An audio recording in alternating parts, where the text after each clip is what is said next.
இப்பவே வா, இவ்வளவு சீக்கிரமாக வா. என்னுடைய திட்டங்கள் என்ன ஆவது?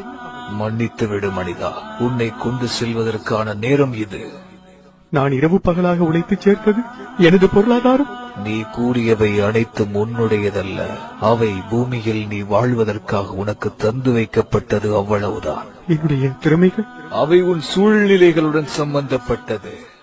அப்படி என்றால் என் மனைவி, மக்கள் மற்றும் உற்றார் உறவினர்கள்?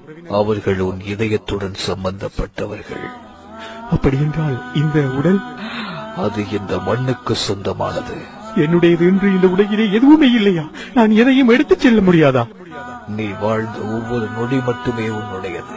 நீ செய்த தர்மம், பிறருக்கு நன்மை செய்தது, பிறர் துன்பத்தில் பங்கு கொண்டது, பிறருக்கு தீங்கு செய்யாமல் இருந்தது போன்ற நல்ல செயல்கள், நீ பிறருக்கு கொடுக்காமல் தடுத்துக் கொண்டது, பிறரை திட்டி தீர்த்தது, பிறரை பழி வாங்கியது, பிறருக்கு தீங்கு செய்தது, இது போன்ற தீய செயல்கள், இவை மட்டுமே உன்னுடையது. மற்ற எதையும் இறுதி காலத்தில் நீ உன்னுடன் கொண்டு போக முடியாது என்பதை உணர மாட்டாயா? வாழும் காலம் கொஞ்சமே. மனிதா, நீ மாறிடு உன் மறு உலகத்திற்காக.